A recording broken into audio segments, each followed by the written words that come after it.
मैं गरीबी में पैदा हुआ, गरीबी को मैंने जिया है। मित्रों, मैं बचपन में रेल के डिब्बे में चाय बेचता था। मैं पीएम भी नहीं था, सीएम भी नहीं था, नेता भी नहीं था। जब मैं किसी पद पर नहीं था, उससे पहले भी मैं अमेरिका के करीब 29 स्टेट्स में दौरा कर चुका था। दोस्तों, नरेंद्र मोदी का एक वीडियो बड़ी तेजी से वायरल हो रहा है।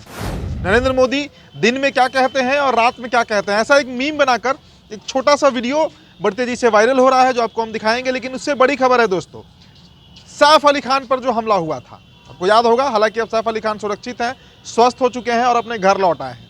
महाराष्ट्र की सरकार ने भी ये कहा था कि जो दोषी हैं उनको बख्शा नहीं जाएगा, मतलब उन्हें कड़ी से कड़ी सजा दी जाएगी। लेकिन नीतीश राणे को आप जानते हैं, अब देखिए कितना बेहूदगी भरा बयान उन्होंने दिया है सैफ अली खान को लेकर। मतलब ये चाहते क्या है कि क्या सैफ अली खान की, ईश्वर ना करे, अगर सैफ अली खान की मृत्यु हो गई होती तब नीतीश राणे को भरोसा होता कि सैफ अली खान पर सच में हमला हुआ था, क्योंकि ये कुछ और ही आरोप लगा रहे हैं। खैर, इस पर तो हम चर्चा करेंगे ही दोस्तों।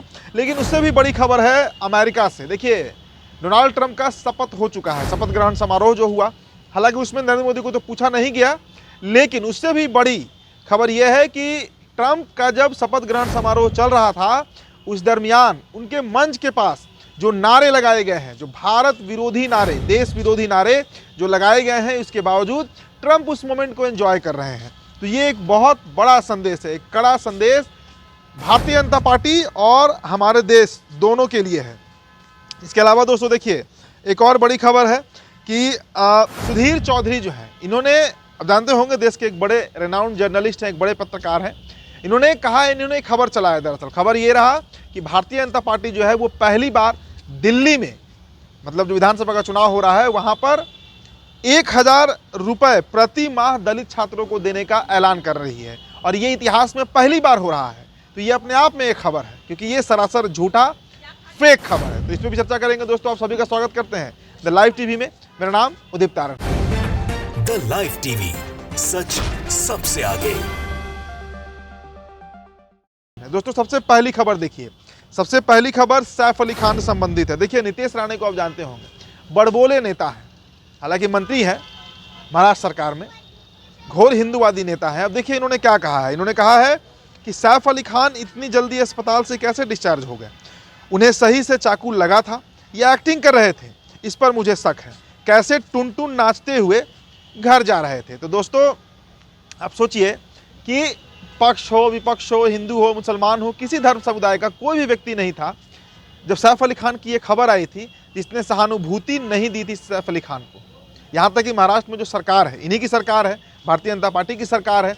लेकिन देवेंद्र फडणवीस का भी बयान आया था जिसमें उन्होंने कहा था कि जिसने भी ये जुर्म किया है सैफ अली खान के घर में घुसकर, उसे कड़ी से कड़ी सजा मुकर्रर की जाएगी और वो किसी भी कीमत पर बख्शा नहीं जाएगा। अब देखिए नीतीश राणे का जरा मानसिकता देखिए। ये कह रहे हैं कि चाकू लगा था या नहीं लगा था, मतलब इनको शक है। मतलब डॉक्टर्स झूठ बोल रहे थे, जो सर्जरी हुआ स्पाइन्स में वो गलत था, सैफ अली खान घर लौट आए वो गलत है। नीतीश राणे को शक है कि इतने जल्दी डिस्चार्ज कैसे हो गए। तो क्या चाह रहे हैं नीतीश राणे कि क्या 2-4-6 महीने के लिए मतलब सैफ अली खान कोमा में चले जाते, या कुछ ऐसी घटना घट जाती जो नहीं होनी चाहिए थी, तभी इन्हें भरोसा होता है कि सैफ अली खान के ऊपर मतलब हमला हुआ था।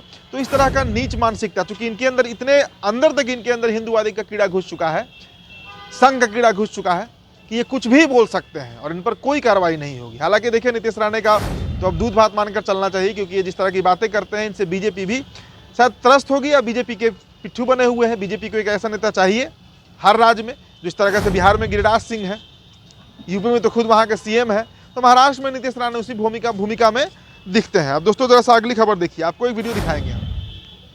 नरेंद्र मोदी का ये वीडियो बड़ा तेजी से वायरल हो रहा है। नरेंद्र मोदी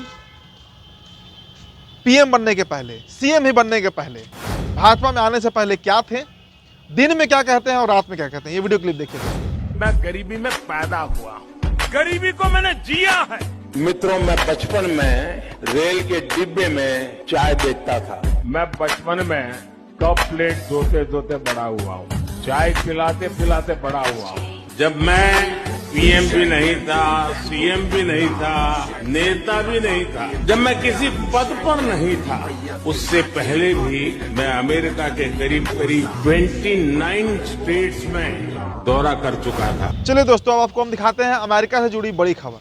डोनाल्ड ट्रंप का शपथ ग्रहण समारोह यानी ओथ टेकिंग सेरेमनी था और उसमें खालिस्तान जिंदाबाद के नारे लगाए गए, वो भी भारत के विरोधी पन्नू के द्वारा।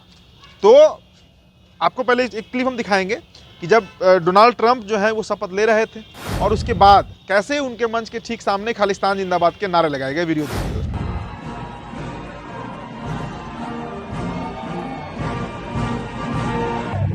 खालिस्तान जिंदाबाद, खालिस्तान जिंदाबाद।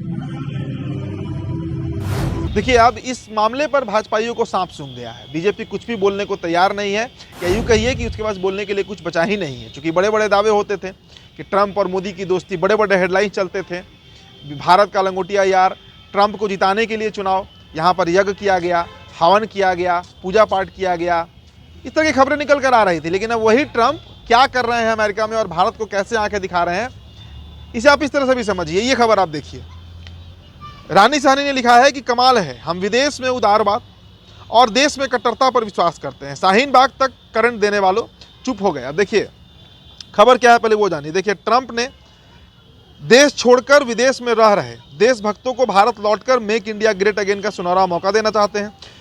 कितना गलत है ना, उनको हिंदू राष्ट्र के आनंद से वंचित रखना। गद्दार लोग उनकी आलोचना कर रहे हैं। अब देखिए, डोनाल्ड ट्रंप को लेकर कई तरह की बातें चल रही हैं। नरेंद्र मोदी को शपथ ग्रहण समारोह में नहीं पूछना, नहीं बुलाना, उसके बाद खालिस्तान के जो नारे लगे वो आपने सुना। अब खबर है कि देखिए, हर साल जो वीज़ा भारत के लोग जो अप्लाई करते हैं नौकरी के लिए, पढ़ने के लिए, अमेरिका जाना जो चाहते हैं, वो 6 से 8% तक रिजेक्ट होता है। लेकिन इस बार जो उम्मीद जताई जा रही है कि 25 से 30% तक वीज़ा रिजेक्शन होगा। इसके अलावा चीन के मामले पर भी अमेरिका जो है वो भारत से अलग ही रुख अपनाए हुए है। तो कुल मिला जुलाकर जो स्थितियां हैं वो पूरी तरह भारत के विपरीत बनते जा रही हैं अमेरिका को लेकर। और इसीलिए ये बड़ी खबर है कि कई भारतीय ऐसे होने वाले हैं जो अभी फिलहाल अमेरिका में पढ़ रहे हैं, रोजगार पाए हुए हैं, नौकरी कर रहे हैं, उनको भारत वापस आना पड़ जा सकता है। क्योंकि ट्रंप ने कहा है, देखिए कटाक्ष है कि ट्रंप चाहते हैं कि जो भारत के राष्ट्रभक्त हैं, जो देशभक्त टाइप के लोग हैं, वो वापस भारत चले जाएं और वहाँ पर अपना सेवा दे सके। तो ये भी एक बड़ी खबर है, क्योंकि अमेरिका में भारतीय मूल के नागरिकों के लिए ये खतरे की घंटी है। चलिए दोस्तों, अब अगली खबर देखिए। सुधीर चौधरी, जिनका मैंने चर्चा किया था, सुधीर चौधरी ने जो खबर चलाया कि दिल्ली में भाजपा जाति आधारित मुफ्त उपहार देने वाली पहली पार्टी बन गई है। भाजपा ने दलित छात्रों के लिए 1000 रुपये प्रति माह देने की घोषणा की है। ये छोटा सा एक रिपोर्ट है दोस्तों, देखिए, फिर आगे इस पर हम चर्चा करेंगे।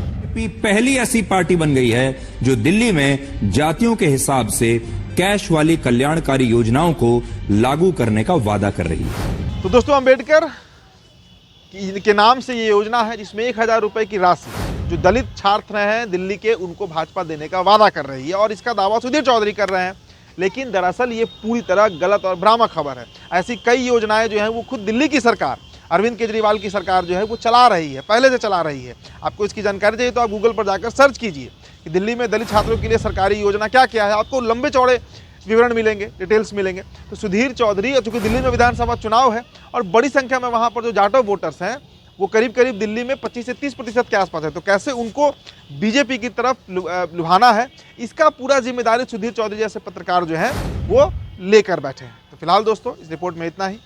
बहुत बहुत शुक्रिया। द लाइव टीवी, सच सबसे आगे।